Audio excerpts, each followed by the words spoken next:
बिहार के बारे में जो मूर्खतापूर्ण बात करता है अज्ञानी है, बिहार के संस्कृति और संस्कार को जानता नहीं है।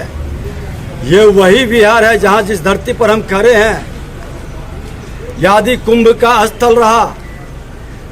लोग कहते हैं लोक कथा में कि समुद्र मंथन इसी बिहार के अंदर इस धरती पर जो मिथिला मगध और अंग के त्रिवेणी मंदार पर्वत इसी धरती पर, बासुकीनाथ बाबा बासुकीनाथ इसी धरती पर, और जहाँ से कई धर्मों का उद्गम स्थल रहा, ज्ञान विज्ञान की भूमि रही, अखंड भारत का निर्माता रहा, चाणक्य और चंद्रगुप्त जैसे शासक रहा।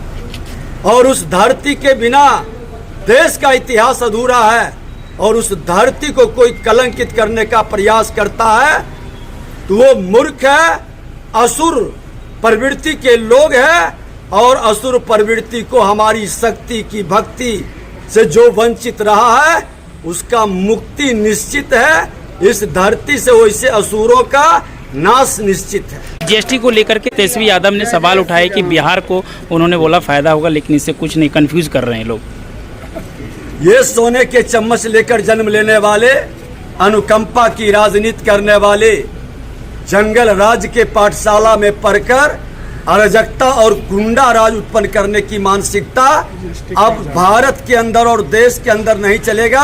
ये जीएसटी को समझते भी नहीं है, जिस जीएसटी के माध्यम से हमारी अर्थव्यवस्था और भगवान विश्वकर्मा के संतान देश के प्रधानमंत्री नरेंद्र मोदी जी गरीबों के लिए अपनी सभी योजनाएं समर्पित किए।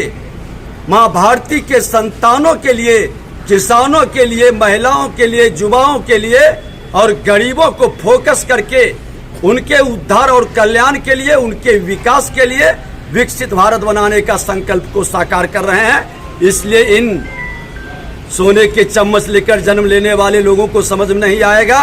राजनीति एक तप है, जो जनता को भगवान मानकर सेवा करेगा वही इसके अर्थ को समझ पाएगा।